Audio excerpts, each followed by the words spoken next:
This one's going to be fun because this team is, I don't know.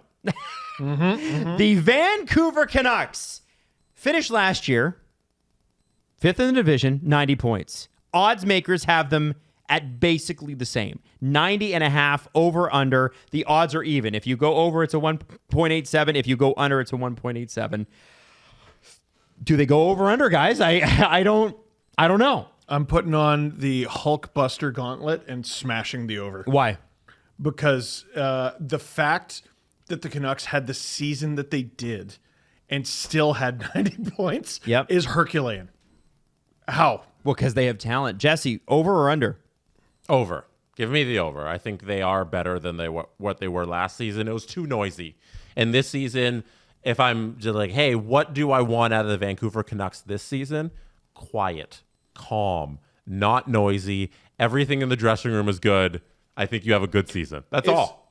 At some point, do you take off the doomsday helmet or whatever and say easy money is Elias Pettersson is, EP40, because there's 3 of them. There's no way. That was the worst season of his career. It'll never happen again. Is that not easy money? Well, the report's out of camp, and you can trust them or not. But this is not like I'm not reading a journalist saying this. Somebody who is connected said that he looks really good. Did you have a... I don't give a damn what his traps look like. What's his knee look like? That was the problem. Right. And what's his... I don't care how many pull-ups he did this and his relationship to his teammates. That too. You know, this is the thing. Vancouver has talent, but as Jesse absolutely nailed, they need calm. And I want to start with, not Elias Pettersson, if I can. I want to start with the head coaching situation, which... Under the radar. In any other year, Rick Tocchet not re-signing with Vancouver would have been the top story, but Pettersson and JT Miller wanted to tear each other's faces off and then avoided each other for the rest of the year. So that became the second story. Tocchet now in Philadelphia, where it kind of makes sense that he would be. Adam Foote promoted from assistant coach to head coach. He's never been a head coach. We've talked about this in other previews, like with Lane Lambert in Seattle. Huge difference between being an assistant coach and a head coach. And here's the thing he's got to deal with. You got to get EP40 back on track. You got to hope that Quinn Hughes wants to stick around, and you got to sort of sell him on it. He missed time too. And many guys missed time. And you need Thatcher Demko to be healthy too. Adam Foote's got a lot to manage here. What do we think about that?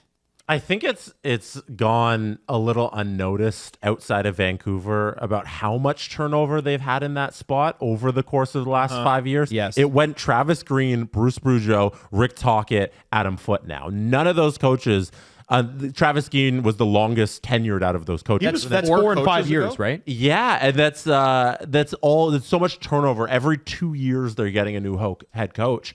I hope Adam Foote is the one.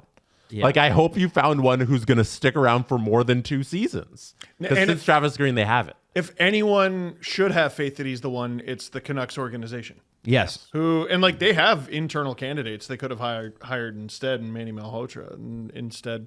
Well, he was an internal candidate too. He's an assistant coach. No, sorry. They had other internal candidates. Oh, yeah. I don't know. We saw what the Abbotsford Canucks were capable of. They were good. We were in San They went to the Jose. finals, man. Holy crap. Yeah, exactly. Really, really good team. The fact that their season went so unbelievably shitty.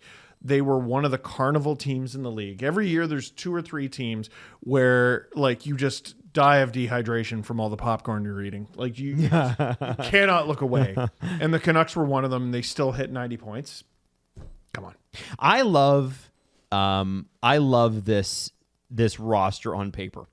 And I love it for a lot of reasons, but I'm going to start with the most important reason, which is you have Thatcher Demko and Kevin Lankinen, both at the prime in their careers, 29 and 30, for less than $10 million. I think you've got a really good goaltending situation there, and that's a nice start, is it not?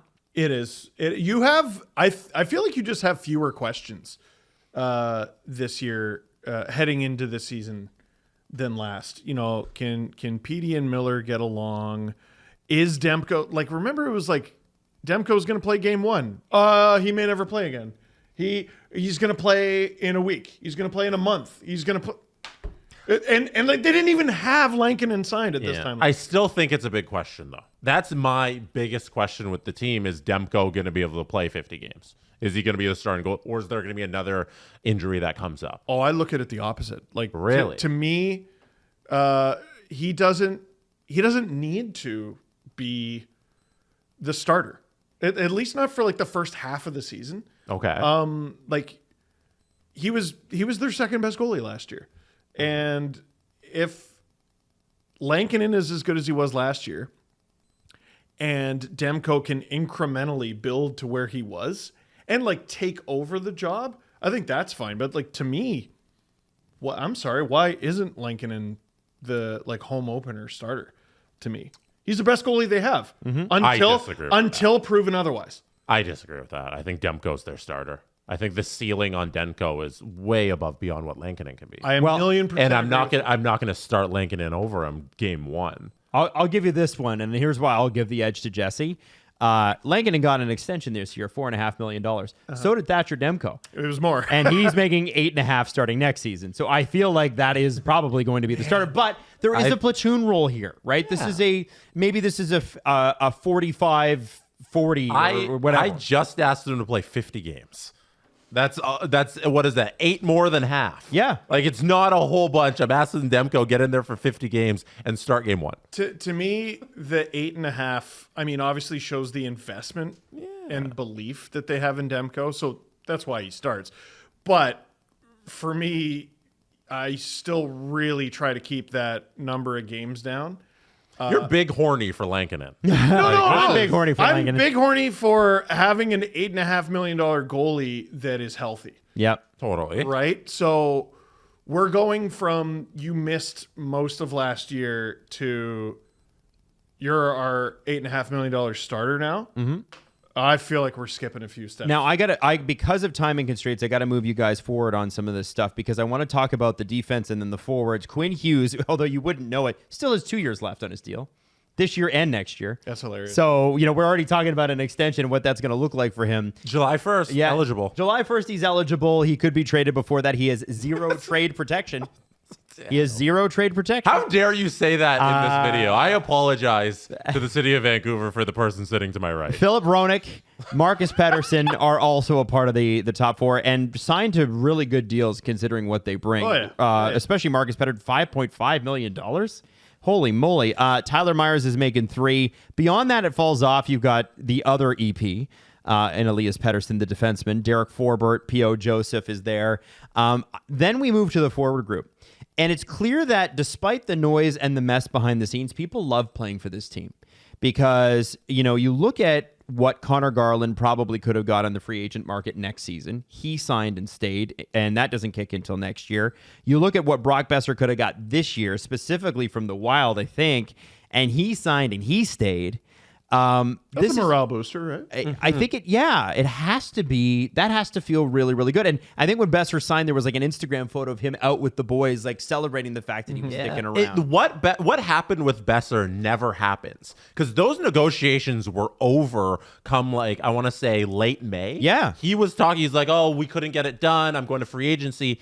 And then after free agency started, at the last minute, they got the deal done. And that's why it's a 7-year deal. It's because they were so far into free agency that it happened. They submitted the contract afterwards. They had to do the 7 years. You never see a guy come back after he's gone. It's incredible for the Canucks and what they are as an organization that they're able to turn around this for a player they clearly wanted in the end. Yep. So, I think there's good vibes there. There's belief in the dressing room. Philip Heedle's another guy I want to talk about because he was part of the return for JT Miller. Yes. And obviously, what happens?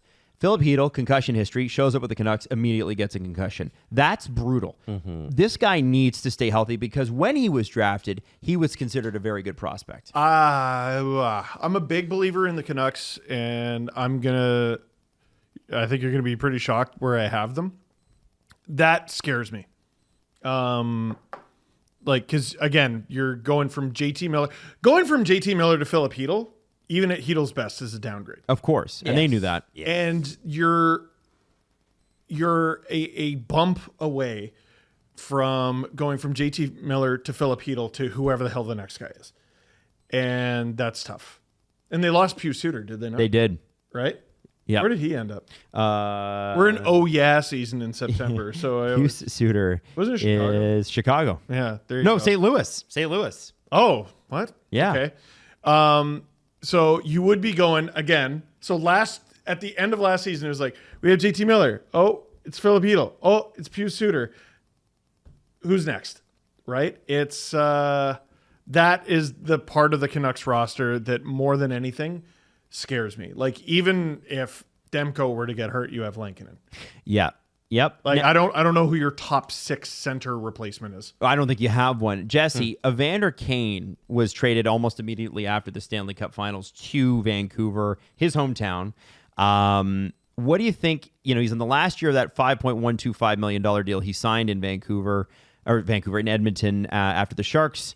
What do you think he's got to prove, and what do you think he brings? If Evander Kane is healthy Evander Kane and not last year where he has to miss all the season and come back and all that stuff, he's still very effective, and he's going to be a pest in the playoffs. And that's what you got him for, right? It's to grind out those 82 games, but then to really have him there in the playoffs and be that X factor in your top 6 where he brings different stuff to the table as opposed to many other forwards in the league where he's playing with this gritty style, plus can also put up some points. I think if they can get to the playoffs again, he's going to be a great X factor for them. Because I think the Oilers, by the end of the playoffs, if he was healthier, they would have really benefited from having a healthy he was pretty Evander busted Kane. up. Yeah. But he was so busted that he's not usable.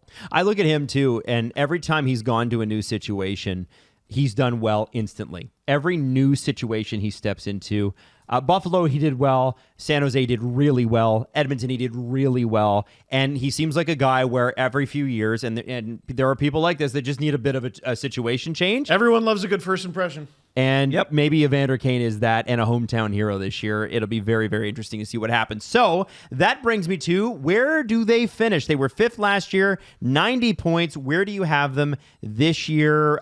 You know what? I'm going to go first because I haven't gone first yet. I have the Vancouver Canucks in the playoffs in 4th place. Okay.